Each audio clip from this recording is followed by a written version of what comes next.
Okay guys, pinatay ko muna yung makina para maisingit ko niyo sa inyo yung ano yung dahilan kung bakit mataas yung minor. So dito po yan nagkakaroon ng problema sa cable. Ito po. Yan. Cable at saka yung pinakanyang adjuster.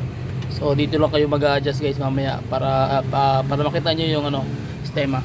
Ayan Okay, so ang gawin natin mamaya papaanda rin natin. So nagkakaroon ng problema ng adjustment sa idling once na nagalaw ito ng mekaniko at hindi na ibalik ng tamang ayos. Bakit? Kasi minsan yung mga makina natin low power ang ginagawa ng mekaniko o loss compression ang ginagawa ng mekaniko, tinataasan tong itong kanyang adjuster. Ayan yung na yan, screw bolt na yan. So ano nangyari, sobrang taas naman ng idle, walang magandang minor. Ibig sabihin na siya, tawag yan, nagkakaproblema na yung kanyang loob. Bakit? Dahil yung una yung sa oil tapos yung kanyang mga gas sa loob ng makina. So loss compression kasi nga depende na sa loob kung ano sitwasyon niya doon. Kaya nangyayari, tinataas talaga ang RPM para hindi mamatay makina at hindi manginig at hindi magkaroon ng mga kalampag sa once na magpatay ka ng engine.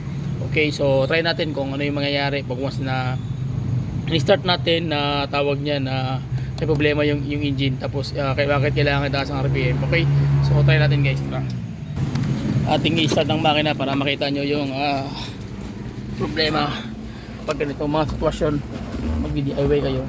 So papaandarin ko guys, tingnan nyo hindi ko pa apakan accelerator pedal, paandarin ko, pakinggan yung makina,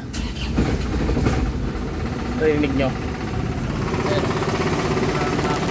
So kailangan mo i-accelerate.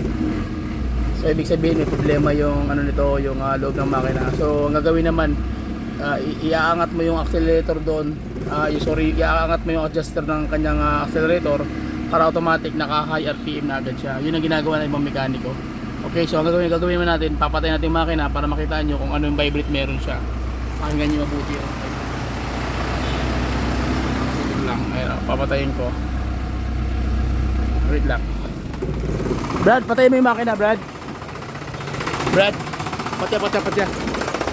Hindi, patya. Kita nyo guys, malakas yung vibrate dahil dito. Yan. So yun ang sabi ko. So yun ang gagawin natin, kung ano yung gagawin natin na sistema para ma-address natin yung concern na yun sa ganung paraan. Basic pointers lang. Okay, so sige, tara.